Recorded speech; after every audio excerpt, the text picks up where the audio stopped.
Good afternoon, everyone. And thank you for that introduction, Ariel. It's great to have so many of you here today, and thank you so much for joining us. And as Ariel said, I really hope that you're going to get something out of our presentations both today and throughout the year, because there's 3 more after this. So I really hope that you get something out of that, not only for your business and how you're going to take forward your business next year, but also I'm a life coach. So I'm going to be talking very much about internal stuff and how just developing yourself can actually have an impact on the rest of your life. So I'm happy to take questions at the end of my presentation. Just put them in the chat. I think Elsie's going to be looking at those and just make sure that we collect up all of those so that we can go through those at the end. So I'm Miriam Richardson, and I'm from Enrich Life Coaching, and I guide women to turn overwhelm into opportunity and learn to live the life that they love. So my message to you today is that you are valuable, that you are enough, that you are worthy just the way you are. Now, some of you will be listening to this thinking that I can't actually be talking to you, that you're not good enough, that you're not clever enough, not slim enough, not extrovert enough, whatever it may be that you suffer from, that feeling of not enoughness. Maybe put it in the chat. Is there something that you feel that you're just not enough? And maybe you can relate to what I'm saying. I've struggled with those feelings of not enoughness, unworthiness, actually all of my life. Although my life growing up and into adulthood looks perfect on the outside. So I'm healthy, and I've been married for nearly 30 years to my childhood sweetheart, and there he is, that's Jim, who I met when I was 12. I have 2 handsome, healthy, intelligent sons, and I live in Florida and have enough resources to live a comfortable life. However, I've always felt that I was not worthy of acceptance, of other people's love or friendship or success, or even at times, just happiness. I don't know if you saw it this week, but in her Golden Globe Acceptance Award speech, Demi Moore spoke about how a producer had once dismissed her as a popcorn actress. But she's been an A-list actress and celebrity, a household name for over 30 years. She's on my husband's top 5 list. But this Golden Globe was the first award that she had won. She talked about how she had begun to believe that maybe winning awards wasn't something that she was allowed to have. She could be successful, and she's obviously made a lot of money, but she would never be acknowledged. She talked about how that belief had corroded her over time, to the point that a few years ago, she thought that maybe this was it. Maybe she was complete. Maybe she had done what she was supposed to do. She notes this as a low point in her life. But then someone said to her, "You can only know the value of your worth when you put down the measuring stick." What that wise lady meant was that Demi should stop judging herself against strict standards, should let go of the need to constantly evaluate and criticize based on a set of criteria. She should be more accepting and less critical. Even women like slim, beautiful, wealthy, successful Demi Moore suffers from feelings of worthlessness. She cannot see her own value or recognize that she is enough. When I look at my own life and that of my clients that I work with, I've noticed that we often try strategies to fill that void, to overcome those feelings. Believe me, I've pretty much tried them all. I've tried perfectionism, making sure that we do everything to perfection, just the way it should be done. No mistakes, no flaws. It's taken me years to realize that actually perfection doesn't exist. Once we achieve what we want to achieve, we raise the bar. We move on to the next thing. We're never content with the outcome. Busyness. I fill my life up with things. Committees, volunteering, activities, not allowing any time for me to just be, to breathe. If others see that I'm constantly doing, they will accept me. They will think that I am worthy. What about seeking the right relationships? How many people have entered a relationship with the wrong person because it's who they think they should be with? They look the part. They have the right social standing. Their parents approve of them, but they never find true happiness in that relationship. What about wearing the right clothes, driving the right car, having the right job, socializing in the right places? Doing all these things I thought would make me acceptable, would give me value. Let me know in the chat. Are there any strategies which you can identify in your own life, which you use to fill the void? But it might surprise you to find out that actually none of these things work. Well, maybe they do for a minute. Maybe we find happiness for a short period of time. I mean, driving fast in that lovely sports car with the top down on a sunny day makes you feel good for a little while. But that is soon lost because that form of happiness is skin deep. It's based on external validation.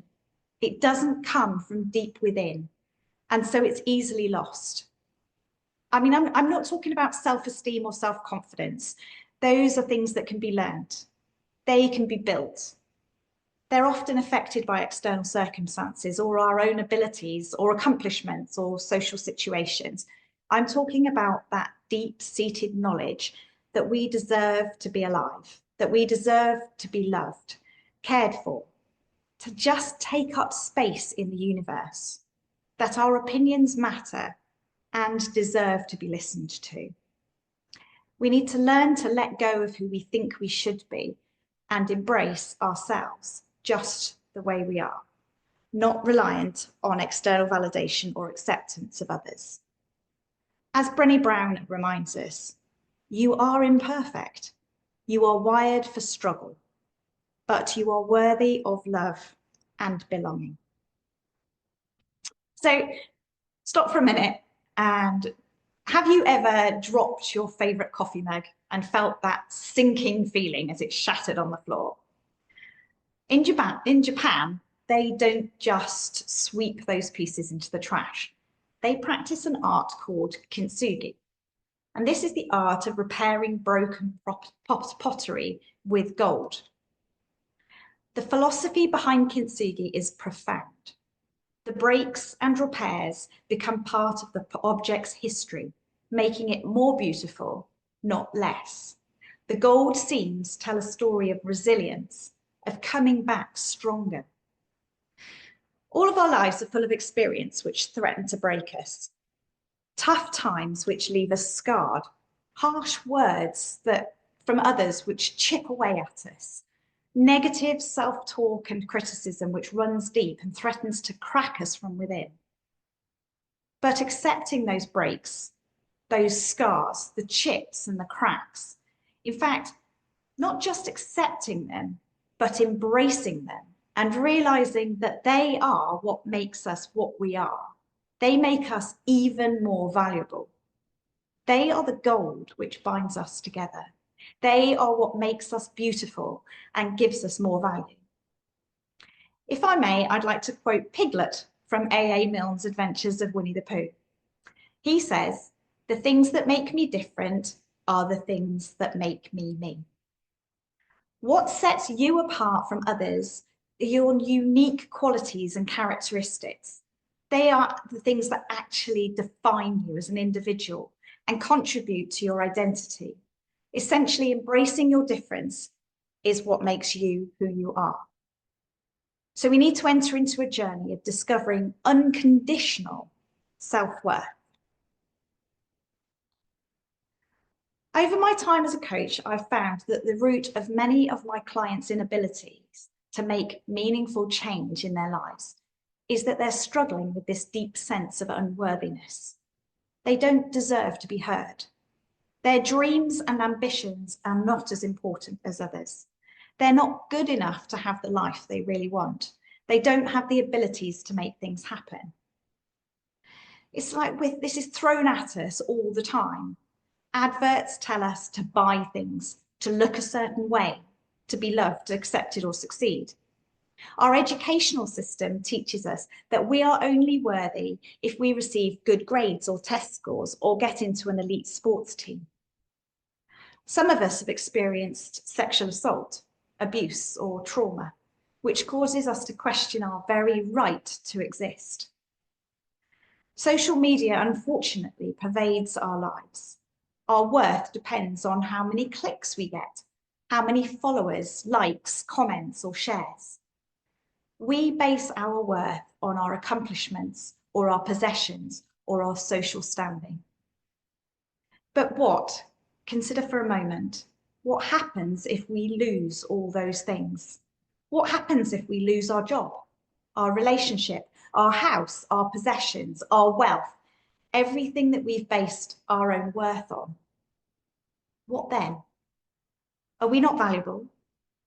Do we have no value in life? I've experienced this recently. My husband was relocated from the UK to the US. And as part of that move, I was forced to leave my career, my family, my friends, my house, my children, all of them 4,000 miles behind me. So without those things, have I no worth? The answer is, of course I do. Low self-worth is the root cause of mental illness and depression. According to the World Health Organization, depression is the leading cause of ill health and disability worldwide. Yep, you heard that right. The leading cause of ill health and disability worldwide is not diabetes or physical injury or even cancer, but depression. I want to tell you about one of my clients who has a history of anxiety and depression. She spent the majority of her life fighting against debilitating negative thoughts. But yet, on the outside, her life looks perfect. She has a loving husband, healthy, happy, intelligent, beautiful children. She's in the healthcare profession, and she is the most compassionate person I know. She gives her life in service to other people, but yet she cannot see her own value. Her words to me recently were, "These thoughts make me feel worthless." Recognizing our unconditional value, our unconditional self-worth is the antidote, the way out. It's the way out of self-criticism, shame, negative self-talk, imposter syndrome, depression, and anxiety. At the very depths of her depression, my client cannot see her value. She cannot see that just one word, one smile, one kind gesture from her, maybe just her walking into the room, that she changes people's lives. She brightens the world for so many people just by being her. We all need to be able to see our own value, to see the contribution that our very existence makes to the world around us. It's time to cultivate a worth that persists even when life does not go as we had hoped. So, what stands in our way? Some believe that self-acceptance is actually arrogance. Some believe that feeling worthy is never going to be possible for them. Constantly repeated negative messages from others become deeply internalized and difficult to overcome. Past failures of mistakes can leave lasting emotional scars. Setting impossibly high standards creates a harmful cycle of failure. For some, maintaining low self-worth actually feels safer than risking that disappointment or rejection. Let us consider for a minute, what would the world look like if we all cultivated unconditional self-worth? What would your life look like? Let me know in the chat. What would you have the courage to do? What would you dare to dream? What would you stop doing if you already knew that you were worthy? Cultivating self-worth is an ongoing journey. I'm certainly still on this journey. I always like to give my clients tools and strategies to overcome barriers for success. So I'd like to suggest 4 things that you could do right now that will help you accept your own self-worth. Firstly, accept the past. You cannot change it. What has happened has happened. Like the kintsugi pottery, it has made you the person that you are. Draw a line under it. Forgive yourself or others if you need to. Stop being angry about the things that have happened, mistakes that were made. The key is to learn from it. Reflect on circumstances that led to those things and acknowledge the feelings that you have experienced. Secondly, practice self-worth and self-acceptance. Believe that you are enough just the way you are. Recognize that regardless of your size, the color of your skin, the style of your hair, your height, the shape of your nose, like Winnie the Pooh's friend, Piglet, have the courage to be imperfect. Focus on the things that you like about yourself. So I always do an exercise with my clients. I get them to look in the mirror and recognize 5 things about their physical appearance that they love, and most importantly, why they love them.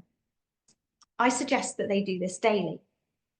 In this way, they learn to embrace their quirks, their awkward laugh, their crooked teeth, or their wonky smile. Through this acceptance, they learn to acknowledge that they are worthy, just the way they are. Maybe this is something that you could try. Thirdly, be there for yourself when life gets tough. Have compassion on yourself.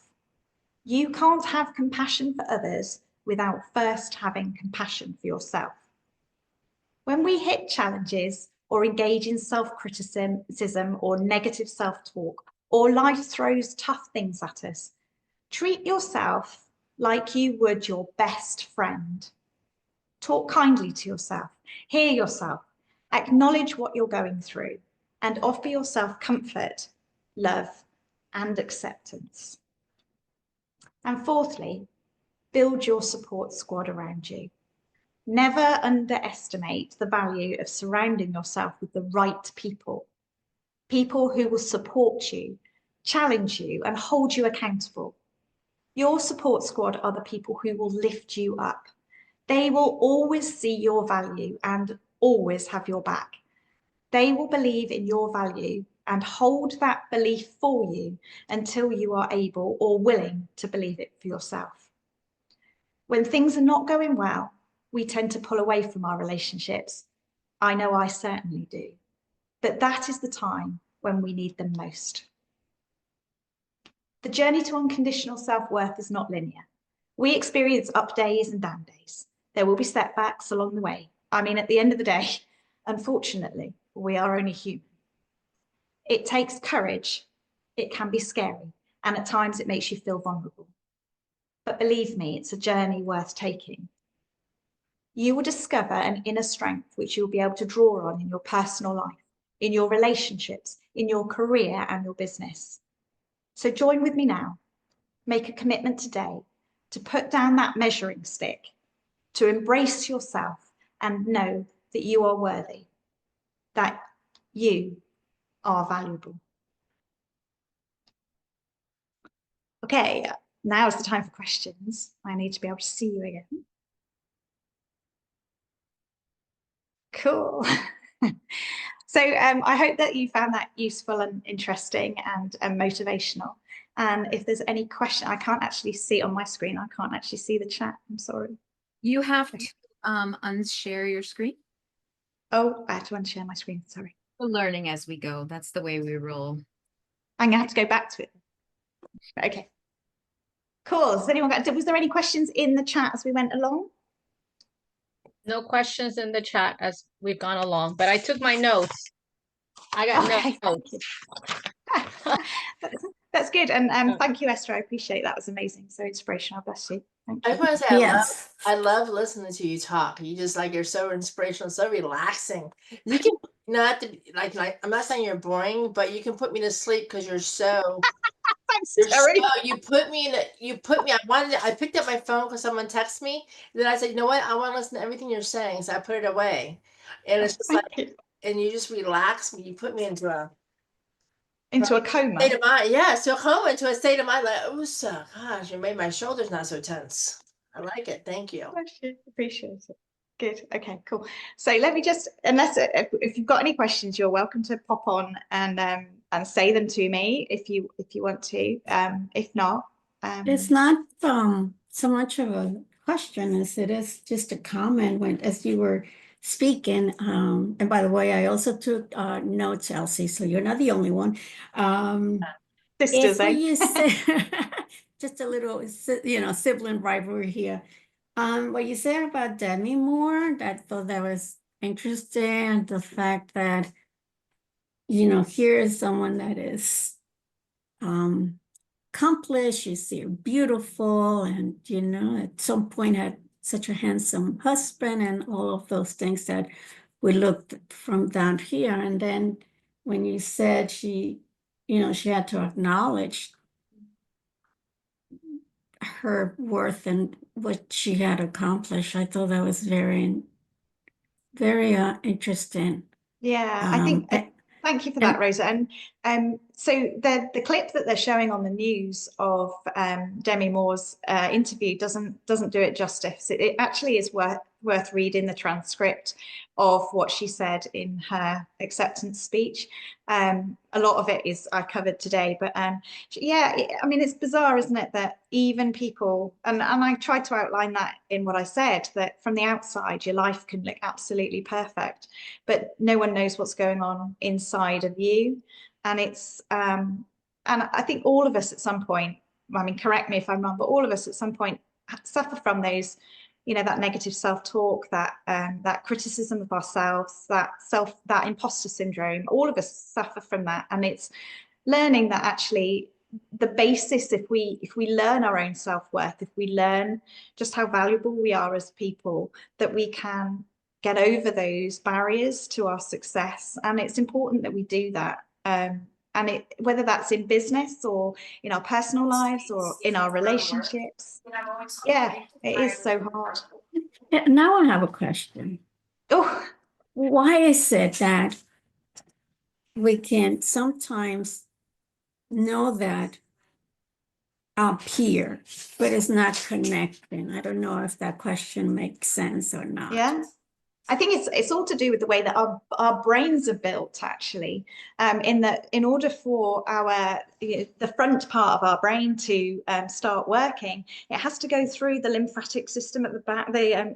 You'll correct me if I can't get the words wrong, but it goes through the emotional section first before it gets to the bit that actually does the thinking at the front. Exactly. So everything that happens, every sensation we go through, every feeling that we have, passes through our emotional system first before it gets to that more concrete.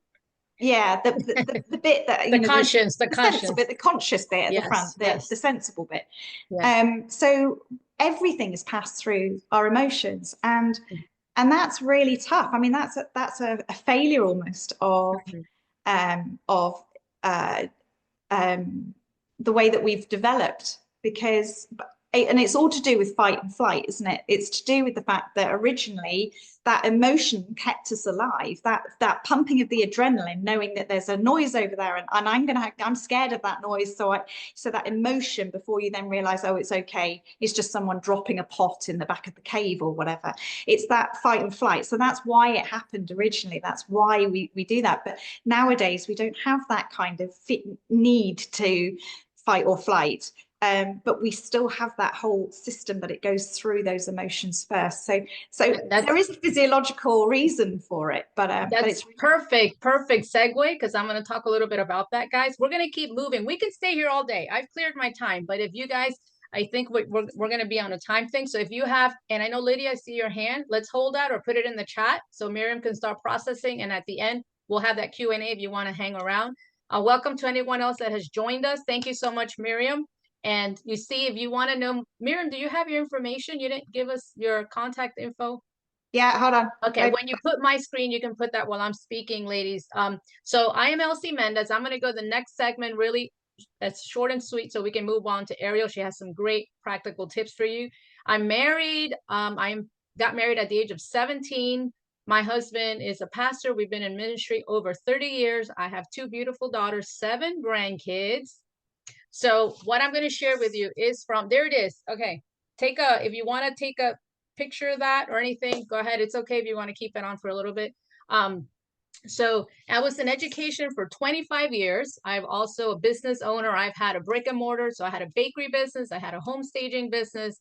I've done rehab. I've done, flipping. So I've been in the investor side. And currently I am with a company called Legal Shield, 6 years with them. Okay. And I've also been heavily involved in change